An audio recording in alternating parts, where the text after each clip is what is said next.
Number 10. Aninong ng kapa sa ilog. Tahimik ang daloy ng ilog, yung tipong kahit may hangin, parang may pumipigil sa tunog. Sa kuhang video, hindi agad halata ang kakaiba hanggang sa may mapansin kang hugis na hindi tugma sa mga bato o dahon. Nakaabang lang ito sa isang lugar, parang may sariling mundo. At ang mas nakakakilabot, ang kilos niya ay hindi gaya ng hayop na normal na tumatakas kapag may tao. Kapag iniisip mo ang alamat ng kapa, madali itong ikahon bilang kwento lang. Pero sa ganitong tagpo, doon ka mapapaisip kung bakit may mga kwentong nabubuhay sa mahabang panahon. Kasi kahit hindi malinaw ang detalye, malinaw ang pakiramdam. Yung biglang bigat sa dibdib, yung pakiramdam na may nakatingin pabalik, at yung takot na baka hindi lang tao ang nakatira sa mga tahimik na tubig. Number 9. Nilalang sa talon. Sa unang tingin, normal lang. Tunog ng bagsak ng tubig, masayang kuha ng mga kaibigan, parang simpleng memorya lang. Pero habang tumatagal ang kuha, may aninong gumagalaw sa likod ng bumubuhos na tubig. Hindi siya mukhang tao, hindi rin siya mukhang simpleng refleksyon. Lumilitaw siya sa lugar na parang maliit na siwang o kuweba, at yung paraan ng pag-usad niya, parang may bigat at intensyon. Ang nakakatakot dito ay hindi siya tumalon o sumulpot na pang jump scare, bagkus dahan-dahan, parang sinadya niyang ipakita ang sarili niya, tapos biglang mawawala na parang walang nangyari. Kaya pagkatapos mong panoorin, hindi ka lang matatakot, mapapaisip ka rin. Kasi kung tao man iyon, bakit galoon ang galaw at pwesto? At kung hindi tao, bakit tila alam niyang may nakatingin? Number 8. Gabi sa kalsada. May mga kalsadang kahit maliwanag ang headlights, parang hindi pa rin sapat ang liwanag. Dahil ang dilim, parang may sariling kapal. Sa kuhang dashcam, maayos ang takbo, walang drama, hanggang sa may biglang humawi sa harap. Maputla, mahaba ang braso at binti, at ang bilis ay hindi tugma sa normal na takbo ng tao. Isang iglap lang, pero yung iglap na yon, sapat para mapatigil ang hininga ng sinumang manonood. Ang mas nakakakaba, hindi lang ito tumawid, parang may direksyon. Parang alam niya kung saan siya pupunta at parang hindi siya nagulat na may sasakyan. Kaya matapos ang clip, doon na pumapasok ang tanong, hayop ba iyon? Tao o yung tinatawag ng iba na rake o pale crawler? Kahit anong sagot, pare-pareho ang resulta. Kapag kabina at mag-isa ka sa kalsada, mas pipiliin mong wag nang subukang alamin. Number 7. Kakaibang nakita sa ilog. Minsan sa mga ilog, may mga sandaling akala mo normal lang ang tanawin, hanggang sa may mapansin kang hindi dapat nandoon. Sa video, may maliit na piraso ng lupa o pampang na halos walang laman. Tapos may nakatayong figura, matangkad, maputla, at parang may halong anyong amphibian. Hindi siya nagwawala o humahabol. Mas nakakatakot siya dahil kalmado. Parang nagmamasid. Parang sinusukat ang paligid na parabang siya ang may-ari. At doon pumapasok yung weird na feeling na hindi maipaliwanag. Kasi kung prank o tao lang, bakit ganun ang tindig at kulay? At kung anino lang, bakit parang gumalaw at naglahos sa mga puno? Ang mga ganitong eksena, hindi kailangan ng sigaw para maging nakakatakot. Kailangan lang ng isang malinaw na sandali na magpapatunay na may mga bagay na hindi natin kayang pangalanan, pero kaya tayong pagmasdan. Number 6. Halimaw sa Lake 10. May kakaibang bigat ang gabi sa lawa, lalo na kapag halos walang hangin at parang nakadikit ang katahimikan sa balat. Sa video, isang mangingisda ang nasa gilid, parang sanay na sa dilim, hanggang sa may lumitaw sa mababaw. Hugis palaka, pero nakatayo. 2 paa ang gamit at gumagalaw na parang sanay sa tubig na yon. Hindi siya yung tipong sisilip lang tapos tatakbo. Nandun siya, nakaharap, na parabang sinusubok kung hanggang saan ang lakas ng loob ng tao. Ang nakakakilabot, saglit lang ang lahat, pero yung saglit na yon, parang may iniwang marka. Kasi sa ganitong tagpo, hindi mo na iniisip kung monster ba talaga. Ang iniisip mo ay bakit may bagay na kayang tumayo sa dilim at magmukhang hindi natatakot sa tao.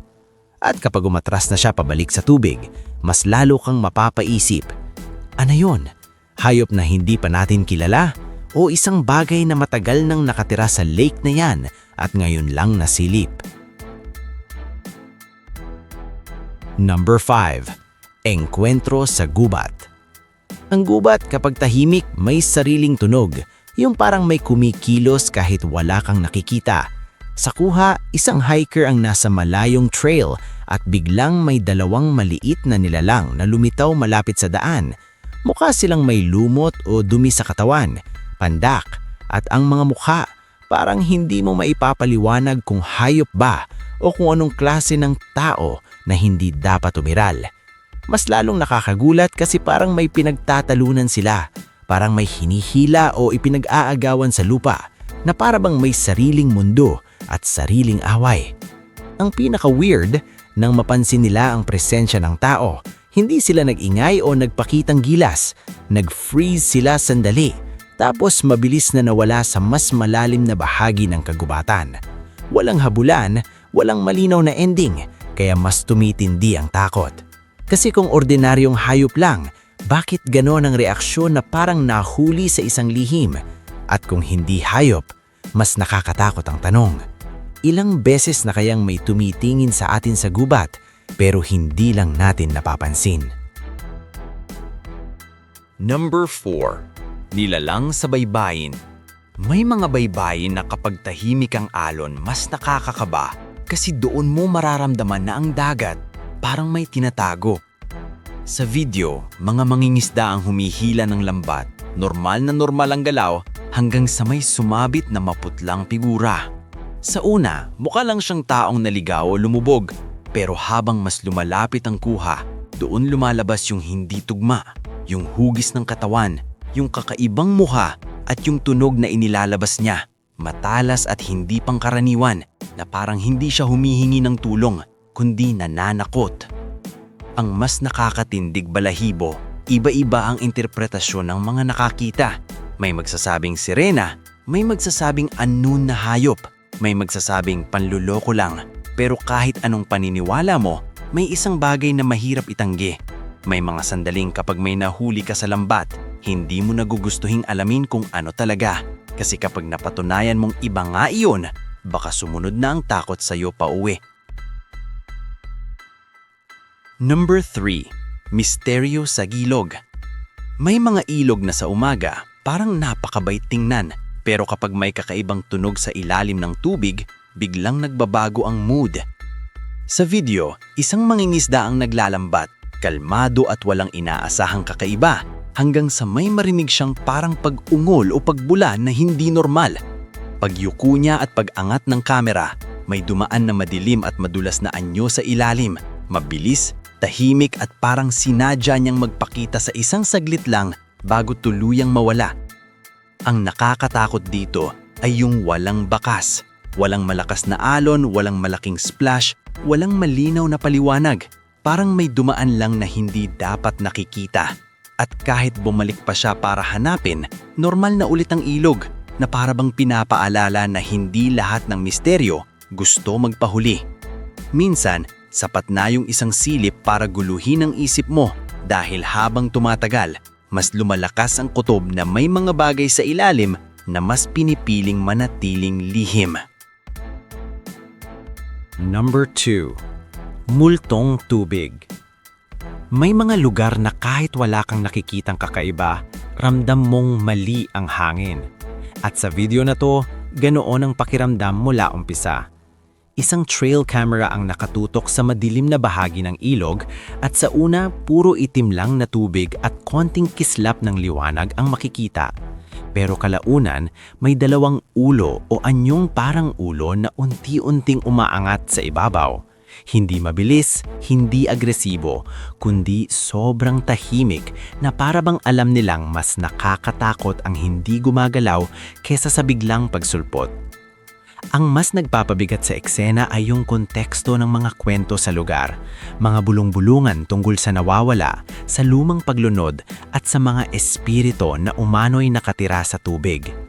Kahit hindi ka naniniwala sa multo, may parte ng utak mo na mapipilitang mag-ingat kasi ang nakikita mo ay hindi simpleng anino. Kapag tumagal ang titig mo sa tubig, parang mas lumalalim ang dilim. At doon mo mararamdaman kung bakit may mga ilog na pinipili ng mga tao na huwag lapitan kapag gabi. Number 1. Anino sa ilog. Sa rafting trip na dapat masaya at magaan, minsan may isang segundo na biglang sisira sa lahat. Sa video, may kuhang likuran ng raft at sa background makikita ang bahaging parang lagusan o tunnel ng ilog. Doon unti-unting lumilitaw ang maitim na hugis sa tubig. Parang katawan ng tao, babae ang hulma, mahaba ang buhok at may mapusyaw na kasuotan na halos sumasabay sa kulay ng tubig. Hindi siya lumulutang na parang random na bagay, gumagalaw siya na tila may direksyon.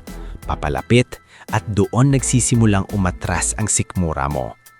Ang nakakakilabot kadalasan sa ganitong clip, late mo na mapapansin. Sa replay ma, sa pag-zoom, sa pagbagal. At kapag na-confirm mo na may nandoon nga, doon pumapasok ang takot na hindi mo na mabubura. Kasi kung anino lang, bakit mukhang may buhok at anyo? At kung tao naman, paano siya nakakasunod ng walang tunog at walang paliwanag? Minsan, hindi mo kailangan ng kasagutan dahil sapat na yung pakiramdam na may kasama ka sa ilog kahit wala kang nakikitang malinaw.